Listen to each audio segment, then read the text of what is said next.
Bonjour à tous, j'espère que vous allez bien, j'espère que vous vous portez bien. Aujourd'hui, on va aborder comment on analyse un visage selon la méthode du docteur Louis Cormon. Le docteur Louis Cormon, c'est un médecin psychiatre qui était en charge de l'hôpital de Nantes, qui est décédé en 93 et qui a laissé derrière lui toute une discipline qu'on appelle la morphopsychologie. La morphopsychologie, qu'est-ce que c'est? Déjà, je tiens à dire que je ne suis pas psychologue, même si le mot est imbriqué dans le mot de la discipline en soi, mais morpho, c'est les formes, et psychologue, c'est vraiment pour dire qu'en fait, on fait le lien entre les formes du visage, donc l'observation des formes du visage, avec les traits de personnalité, le psyché, en fait, ce qui constitue le psyché. Voilà. Et le docteur Louis Cormon, donc c'était un médecin psychiatre qui est décédé en 93, qui était à la tête de l'hôpital de Nantes et qui a fait des travaux qui ont permis aujourd'hui d'avoir une méthode extrêmement fiable, basée sur l'observation uniquement du visage, qui permet de reconstituer toute la personnalité d'un individu, jusqu'à un certain niveau de détail très poussé. Donc voilà, je vous invite à voir notamment les témoignages des personnes que j'ai reçues en consultation sur ma page, dans la rubrique témoignages, et aussi il y a deux lives que j'ai fait avec deux personnes qui ont bénéficié de mon analyse, qui sont en replay sur ma page. Donc n'hésitez pas à voir les témoignages pour voir vraiment ce que peut apporter cette analyse. Et j'ai fait une vidéo justement sur les bénéfices de l'analyse Qu'est-ce que ça apporte en fait de se faire analyser le visage, enfin la personnalité à partir du visage, qu'est-ce que ça apporte cette analyse de personnalité. Donc là, donc le docteur Louis Cormon, donc il a mis en place toute une technique qui est très objective. Donc en fait, c'est une discipline qui est basée sur l'objectivité, la neutralité. Il n'y a pas d'ésotérisme, il n'y a pas de subjectivité, il n'y a pas d'intuition dedans. C'est vraiment de l'observation basée sur des études empiriques, des études d'observation sur énormément de gens qui ont fait qu'à un moment donné, on a fait le lien entre les formes du visage et des traits de personnalité. Alors, je vais passer à ce slide en fait pour vous expliquer moi comment je procède. C'est vraiment les grandes lignes parce que tout ça va être proposé dans ma formation que je suis mais vraiment en train de finaliser. Donc si vous regardez cette vidéo, peut-être qu'elle est déjà terminée puisque cette vidéo va rester en ligne un moment, ou elle est en cours de préparation, en tout cas aujourd'hui. Comment fonctionne la méthode d'analyse du docteur Louis Cormon? Alors déjà, il faut savoir qu'on observe un visage de face et de profil, comme vous pouvez le voir ici avec l'exemple du monsieur. Face-profil.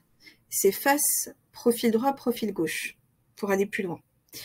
On observe déjà le cadre, c'est-à-dire qu'on observe le cadre osseux, la structure osseuse du visage. On regarde sa largeur, et ça nous donne des indications sur le niveau d'énergie de la personne et ses besoins. Voilà, c'est vraiment, ça nous donne des indications. Ensuite, le modelé. Le modelé, c'est les chairs. On regarde comment les chairs sont, en termes d'épaisseur, en termes de tenue, etc. Est-ce que les chairs se tiennent? Est-ce que, voilà, est-ce qu'il y a une épaisseur? Est-ce qu'il y a des... quelle est l'épaisseur? Et en fait, quelle est... est-ce qu'il y a beaucoup de creux et de bosses? Ou est-ce que c'est des petites vagues? Voilà, donc ça, je ne vais pas, je vais pas aller trop en détail dedans, mais tout ça, c'est expliqué en formation. Et je prévois de faire un live justement pour faire un mini cours, je dirais, pour les personnes que ça intéresse, pour vous donner plus de notions. Et en fait, j'illustre bien à chaque fois de quoi je parle. C'est très important d'illustrer. Type jalon, le type jalon, c'est vraiment... par rapport à la forme du visage, on va regarder de face et de profil pas mal d'éléments. On va regarder les yeux, le nez, la bouche, qu'on appelle les récepteurs. C'est les portes ouvertes vers l'extérieur, c'est les canaux de communication, en fait, les yeux, le nez, la bouche. On regarde ça, et on regarde d'autres éléments, on regarde le front, on regarde beaucoup de choses qui vont nous permettre de définir dans quel type jalon la personne elle est. Les types jalons, c'est quoi? C'est les grands profils de personnalité, parce que forcément, on est enfin, on peut être sur plusieurs, enfin, on est souvent à cheval, en fait. Et on va regarder dans chaque catégorie de personnalité, en fait, la personne, à quel niveau elle est. Et ça va en dire beaucoup sur sa personnalité. Voilà, c'est vraiment, je sais pas, elle est à 10% dans telle catégorie, 20% dans une autre. Enfin, je vous donne grosso modo un grossier exemple, mais voilà. Les alliages, c'est vraiment comment ces types jalons s'harmonisent entre eux. Est-ce qu'il y a des traits de personnalité qui viennent s'entrechoquer avec d'autres, etc. L'étage en expansion, c'est vraiment, donc il y a 3 étages dans le visage. Il y a l'étage cérébral, l'étage affectif, l'étage instinctif. L'étage cérébral, c'est les yeux, les sourcils, les tempes, le front, Voilà. Le crâne, hein, le haut du crâne, ça c'est le verbe penser.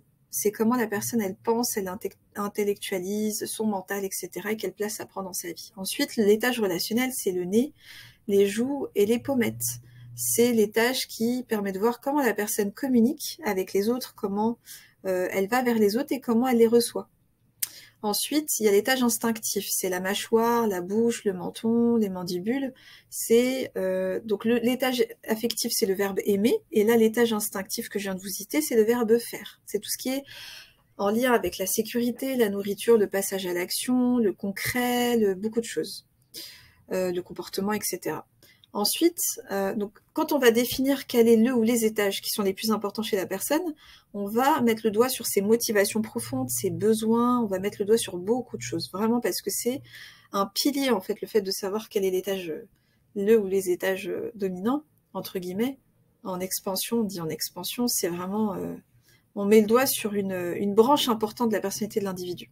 Ensuite, donc il y a plusieurs lois en fait, il y a plusieurs lois dans la morphopsychologie, dont la loi d'harmonie. Qu'est-ce que la loi d'harmonie? C'est les asymétries. En fait, on va voir qu'est-ce qui est symétrique, asymétrique au niveau du visage. On va couper le visage en deux hémifaces, hémiface droit et hémiface gauche. Et là, on va regarder en fait l'asymétrie entre ces deux hémifaces. Là, on voit par exemple chez le monsieur que sa partie gauche à lui, on voit que le sourcil gauche est plus haut que le sourcil droit. On voit que la partie gauche remonte un petit peu par rapport à la partie droite, à sa partie droite à lui. Hein. Donc là, vous voyez, c'est un exemple d'analyse, de constatation que je fais là. Ensuite, on va voir les composantes. Chez un homme, on regarde la composante féminine. C'est un peu la polarité féminine. C'est quels sont les éléments est-ce que c'est quelqu'un plutôt dans la... quel est le niveau de douceur que cette personne est là? Quel est le niveau de passivité? Voilà. Ou est-ce que c'est plutôt quelqu'un de très actif et très masculin, entre guillemets, finalement? Et pareil pour une femme, chez une femme, on va regarder la composante masculine. Et bien d'autres éléments, là, je ne vais pas trop dans le détail. Ensuite, en fait, il y a d'autres éléments qu'on voit en formation, parce qu'il y a pas mal d'éléments, et qui sont très abordables, hein, faut pas s'inquiéter par rapport à ça. Ensuite, on va assembler tout ce qu'on a observé, on va l'assembler. On va l'assembler, c'est comme un puzzle, en fait. On va mettre en parallèle ces éléments-là, on va voir qu'est-ce qui s'entrechoque, qu'est-ce qui va ensemble, qu'est-ce qui va dans la même direction, qu'est-ce qui vient créer des conflits internes, on regarde vraiment tout. Tout. Donc en fait, on voit en fait quand la personne elle a des choses qui viennent un peu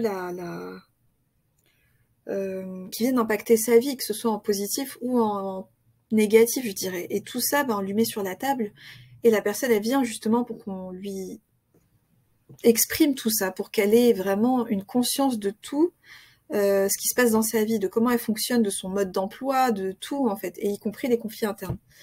Ses besoins, tout. Là où elle est le plus à l'aise, là où elle est le moins à l'aise, on voit énormément de choses. Moi, je fais une rédaction. Alors, tous le font pas. Moi, je fais une rédaction. Quand je rédige, c'est à peu près une dizaine de pages environ. Ça peut être 9 pages, comme 11 pages, comme 12 pages. C'est une analyse vraiment complète, rédigée que je fais, en plus de l'entretien qu'on a ensemble, selon la formule qui a été choisie par la personne.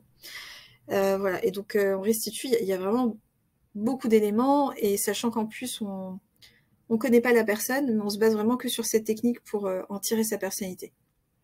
Et voilà. Ensuite, on restitue l'analyse à la clientèle, à la personne qu'on a en face qui est venue nous voir pour ça. On choisit les mots sont très importants.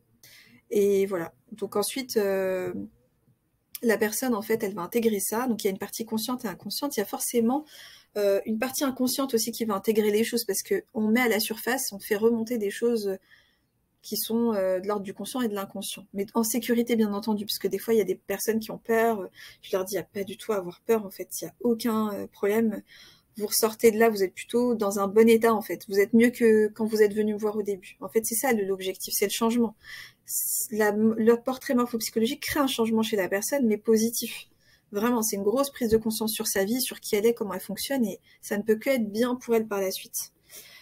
Si vous êtes intéressé par une analyse, vous pouvez réserver un appel, ça vous engage à rien. Donc le lien il est en bio de la page, soit la chaîne de ma chaîne YouTube, là sous la vidéo, soit sur la page Instagram, et je serai ravie de vous d'échanger avec vous, de vous expliquer davantage et de voir en fait, de vous expliquer comment la morphopsychologie peut répondre à vos besoins. Donc n'hésitez surtout pas, portez-vous bien et à très vite.